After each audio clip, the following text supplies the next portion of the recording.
ಅಪೇಕ್ಷಾ, ಅವತ್ತು ನಿಮ್ಮ ಅಕ್ಕ ನಿಮ್ಮ ಮನೆಗೆ ಹೋಗಿ ನಿಮ್ಮ ಅಪ್ಪನ ಹತ್ರ ಒಂದೇ ಒಂದು ಮಾತು ಹೇಳಿದ್ರು ನಿಮ್ಮ ಮದುವೆ ಸಕುಟುಂಬ ಪರಿವಾರ ಸಮೇತ ಸಂಭ್ರಮದಿಂದ ನಡೀತಿತ್ತು. ಆದ್ರೆ ನಿಮ್ಮ ಅಕ್ಕನ ಇದಕ್ಕೆ ಕಲ್ಲು ಹಾಕ್ಬಿಟ್ಲು ಅಪೇಕ್ಷಾ. ನಿಮ್ಮ ಅಕ್ಕನ ಇದಕ್ಕೆ ವಿರುದ್ಧ ನಿಂತ್ಬಿಟ್ಲು. ಸಂಬಂಧ ಅನ್ನೋದು ಎಷ್ಟೊಂದು ವಿಚಿತ್ರ ಅಲ್ವಾ? ನಿನಗದು ತುಂಬಾ ಕಷ್ಟಕಾಲ. ಅಂಥ ಸಮಯದಲ್ಲೂ ನಿನ್ನ ಕಾಪಾಡಿತ್ತು ನನ್ನ ತಂಗಿ, ಅಂದ್ರೆ ನಿನ್ನ ಅತ್ತೆ. ಅವಳಿಗೆ ನೀನು ಎಷ್ಟೇ ಋಣಿಯಾಗಿದ್ರು ಕಮ್ಮಿನೇ ಕಣಮ್ಮ ಅಪೇಕ್ಷಾ. ನಿಜ ಅಂಕಲ್, ಅವ್ರಿಲ್ದೇ ಇದ್ದಿದ್ರೆ ಈ ಮದ್ವೆ ಆಗ್ತಾನೆ ಇರ್ಲಿಲ್ಲ. ಅಷ್ಟು ದೊಡ್ಡ ಮನ್ಸು ಅವ್ರದ್ದು. ಪೂನಮ್ಮ ಅಪೇಕ್ಷಾ, ನಿಮ್ಮ ಅತ್ತೆ ನೋಡೋದಕ್ಕಷ್ಟೇ ಗಟವಾಣಿ ತರ, ಆದ್ರೆ ಹಾಗಿಲ್ಲ. ಹಲಸಿನ ನಂತರ ಮೇಲೆ ಮುಳ್ಳು ಒಳಗಡೆ ಸಿಹಿ. ಏನಣ್ಣ ಅಪೇಕ್ಷಾ ಜೊತೆ ಮಾತಾಡ್ತಾ ನಿಂತ್ಬಿಟ್ಟಿದ್ಯಾ? ಏನಿಲ್ಲಮ್ಮ, ನಿನ್ ಬಗ್ಗೆನೇ ಹೇಳ್ತಾ ಇದ್ದೆ. ಈ ಮದುವೆ ಮಾಡೋದಕ್ಕೆ ನೀನು ಎಷ್ಟು ಹೋರಾಟ ಮಾಡಿದೆ, ಎಷ್ಟು ಕಷ್ಟಪಟ್ಟೆ, ನಿನ್ನ ಪಾಲು ಎಷ್ಟಿದೆ ಅಂತ ಎಲ್ಲ ವಿವರಣೆ ಕೊಟ್ಟೆ. ಪಾಪ ಅಪೇಕ್ಷೆಗೆ ಬ್ಯಾಕ್ ಸ್ಟೇಜ್ ಅಲ್ಲಿ ಏನೇನು ನಡೆದಿದೆ ಅಂತ ಗೊತ್ತೇ ಇಲ್ವಲ್ಲ, ಅದಕ್ಕೆ ಎಲ್ಲ ಡಿಟೇಲ್ ಆಗಿ ಎಕ್ಸ್ಪ್ಲೈನ್ ಮಾಡಿದೆ. ಏನಣ್ಣ ನಿನಗೆ ಯಾರು ಹೇಳಿದ್ರು ಇದನ್ನೆಲ್ಲ ಅಪೇಕ್ಷೆಗೆ ಹೇಳು ಅಂತ? ನೀನೇ ಅಲ್ವಾ ಸಿಸ್ಟರ್? ಯಾರಾದ್ರೂ ಬುದ್ಧಿವಂತರು ಮಾಡೋ ಕೆಲ್ಸನ ಇದು? ಮನೆ ಹೊಡಿಯೋ ಕೆಲಸ ಮಾಡ್ತಿದ್ಯಲ್ಲ ನೀನು. ಇದನ್ನೆಲ್ಲ ಅವಳ ಹತ್ರ ಹೇಳ್ತಾ ಇದೆಯಲ್ಲ. ನಮ್ಮ ಅಕ್ಕ ಹೀಗೆಲ್ಲ ಮಾಡಿದ್ಲ ಅಂತ ಅವಳ ಮನ್ಸಲ್ಲಿ ಅವಳ ಅಕ್ಕನ ಬಗ್ಗೆ ತಪ್ಪ ಅಭಿಪ್ರಾಯ ಬರಲ್ವಾ? ಸಂಬಂಧಕ್ಕೆ ಹುಳಿ ಹಿಂಡ ಕೆಲಸ ಮಾಡ್ತಿದ್ಯಲ್ಲ. ಸಾರಿ ಸಿಸ್ಟರ್, ಆಗಿದ್ದೆಲ್ಲ ನೋಡಿ ರಕ್ತ ಕುದೀತಿತ್ತು. ಇವಳು ಸ್ವಂತ ಅಕ್ಕನೇ ಬೆನ್ನಿಂದ ಚೂರಿ ಹಾಕಿದ್ಲಲ್ಲ ಅಂತ ನೋವು ಕಾಡ್ತಾ ಇತ್ತು. ತಡ್ಕೊಳಕ್ಕಾಗದೆ ಎಲ್ಲ ಹೇಳ್ಬಿಟ್ಟೆ. ಏನಣ್ಣ ಅಪೇಕ್ಷಾ, ಅಣ್ಣ ಏನೇನೋ ಹೇಳಿದ್ರು ಅಂತ ಅದನ್ನೆಲ್ಲ ಮನ್ಸಲ್ಲಿ ಇಟ್ಕೋಬೇಡಮ್ಮ. ನಿಮ್ಮ ಅಕ್ಕ ತುಂಬಾ ಒಳ್ಳೆಯವಳು. ಯಾವುದೇ ಕಾರಣಕ್ಕೂ ಇದನ್ನೆಲ್ಲ ಮನ್ಸಲ್ಲಿ ಇಟ್ಕೊಂಡು ಅವಳ ಮೇಲೆ ಹಾಗೆ ಸಾಧಿಸ್ಬೇಡ. ಅರ್ಥ ಆಯ್ತಾ?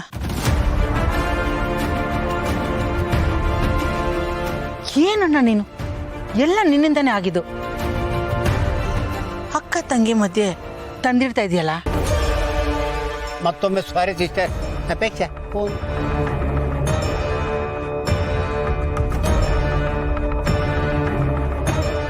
ನೋಡಮ್ಮ ಅಪೇಕ್ಷಾ, ನಾವೆಲ್ಲರೂ ಒಂದೇ ಮನೆಯಲ್ಲಿ ಒಟ್ಟಿಗೆ ಇರಬೇಕಾದವರು. ಅದಕ್ಕೆ ಮನಸ್ಸಲ್ಲೇನು ಇಟ್ಕೋಬೇಡ.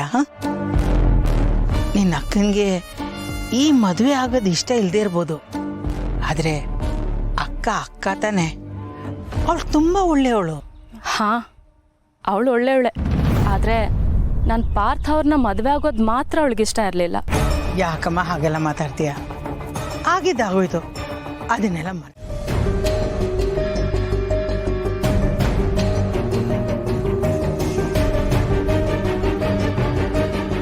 ಅಪ್ಪಿ, ಯಾಕೆ ಇಲ್ಲಿ ಕೂತಿದ್ಯಾ? ಬಾ, ಊಟ ಮಾಡಿ. ಅಕ್ಕ, ಮನ್ಸಾರೆ ಕರಿತಾ ಇದೀಯಾ ಅಕ್ಕ? ಯಾಕೆ ಈ ರೀತಿ ಕೇಳ್ತಿದ್ಯಾ? ನಿಜ ಹೇಳು, ನಾನು ಈ ಮನೆಗೆ ಸೊಸೆಯಾಗಿ ಬಂದಿರೋದು ನಿನಗೆ ಶಾಕ್ ಆಗಿದೆ ಅಲ್ವಾ? ನಿನಗಿದನ್ನ ಅರ್ಗಿಸ್ಕೊಳಕ್ ಆಗ್ತಾ ಇಲ್ಲ ಅಲ್ವಾ? ನಿಂಗೊಂಥರ ಕಷ್ಟ, ಅನ್ಕಂಫರ್ಟೇಬಲ್ ಆಗ್ತಾ ಇದೆ ಅಲ್ವಾ? ಏನ್ ಹೇಳ್ತಿದ್ಯಾ? ಯಾಕೆ ಅಂದ್ರೆ, ಯಾರಾದ್ರೂ ಅವ್ರು ಅಂದ್ಕೊಂಡಿದ್ದು ಆಗಿಲ್ಲ ಅಂದ್ರೆ ಅವ್ರಿಗೆ ಡಿಸಪಾಯಿಂಟ್ ಆಗೋದು ಸಹಜ ಅಲ್ವಾ? ಸೊ ಆಬ್ವಿಯಸ್ಲಿ ನಿನಗೂ ಡಿಸಪಾಯಿಂಟ್ ಆಗೇ ಆಗಿರುತ್ತೆ. ನಿನ್ನ ಮನ್ಸಿಗೊಂಥರ ಕಷ್ಟ, ಆ ಕಿರಿಕಿರಿ ಆಗಿರುತ್ತೆ. ಛೇ, ಎಷ್ಟೇ ಬೇಡ ಬೇಡ ಅಂತ ಹೇಳಿದ್ರು ಇವಳು ಈ ಮನೆಗೆ ಬಂದೇ ಬಿಟ್ಲು ಅಂತ ಅಲ್ವಾ? ಯಾಕಪ್ಪಿ ಈ ರೀತಿ ಚುಚ್ಚೋ ಥರ ಮಾತಾಡ್ತಿದ್ಯಾ? ಹಾ, ನನಗೆ ಆಶ್ಚರ್ಯ ಆಗಿತ್ತು, ಶಾಕ್ ಆಗಿತ್ತು. ಬಟ್ ನೀನು ಮತ್ತೆ ಪಾರ್ಥ ಅವರು ಒಂದಾಗ್ಲೇಬಾರ್ದು ಅಂತ ನಾನು ಯಾವತ್ತೂ ಅನ್ಕೊಂಡಿಲ್ಲ. ನೀವಿಬ್ರು ಮದುವೆ ಆಗೋದು ಅಪ್ಪಗೆ ಇಷ್ಟ ಇರಲಿಲ್ಲ, ಅಪ್ಪನ ವಿರುದ್ಧವಾಗಿ ಹೋಗೋದಕ್ಕೆ ನನಗೆ ಇಷ್ಟ ಇರಲಿಲ್ಲ. ಅದು ಬಿಟ್ಟರೆ ನನ್ನ ಮನಸ್ಸಲ್ಲಿ ನೀನೂ ಇರಲಿಲ್ಲ ಅಪ್ಪಿ. ಓ ಹೌದಾ? ನನಗೆ ಗೊತ್ತು ಬಿಡಕ್ಕ, ಯಾರ ಮನಸ್ಸಲ್ಲಿ ಏನಿತ್ತು, ಬೆನ್ ಹಿಂದೆ ಯಾರ್ಯಾರು ಏನೇನು ಮಾತಾಡಿದ್ರು, ಏನೇನು ಮಾಡಿದ್ರು ಅಂತ. ಅಪ್ಪಿ, ನೀನೇನು ಮಾತಾಡ್ತಿದ್ಯಾ ನಿನಗೆ ಅರ್ಥ ಆಗ್ತಿದ್ಯಾ? ಅಲ್ಲ ಅಪ್ಪಿ, ನೀನು ಮತ್ತೆ ಪಾರ್ಥ ಅವರು ಪ್ರೀತಿಸ್ತಿದ್ದೀರಾ ಅಂತ ಗೊತ್ತಾದ ತಕ್ಷಣ ಎಲ್ರಿಗಿಂತ ಹೆಚ್ಚಾಗಿ ಖುಷಿ ಪಟ್ಟಿದ್ ನಾನು. ಡ್ರಾಮಾ ಮಾಡೋದನ್ನ ಯಾವಾಗ ಕಲ್ತೆ ಅಕ್ಕ?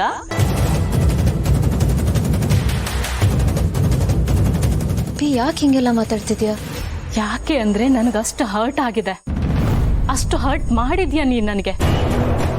ನಿನ್ನನ್ನು ನಾನು ಎಲ್ಲೋ ಇಟ್ಟಿದ್ದೆ, ತುಂಬಾ ಎಕ್ಸ್ಪೆಕ್ಟ್ ಮಾಡಿದ್ದೆ ನಾನು ನಿನ್ನಿಂದ. ಇಡೀ ಪ್ರಪಂಚನೇ ನನಗೆ ವಿರುದ್ಧವಾಗಿ ನಿಂತರು ನೀನು ನನಗೆ ಸಪೋರ್ಟಿವ್ ಆಗಿರ್ತೀಯ ಅಂತ. ಆದರೆ ಎಲ್ಲ ಉಲ್ಟಾ ಆಗೋಯ್ತು. ಎಲ್ಲರೂ ನನಗೆ ಸಪೋರ್ಟ್ ಮಾಡಿದ್ರು, ಆದರೆ ನೀನು ನಿನ್ನ ಮೇಲೆ ಅಷ್ಟೊಂದು ನಂಬಿಕೆ ಇಟ್ಟಿದ್ದು ನನಗೆ ನೀನು ಈ ರೀತಿ ಮಾಡಬಾರ್ದಾಗಿತ್ತು ಅಲ್ವಾ ಅಕ್ಕ?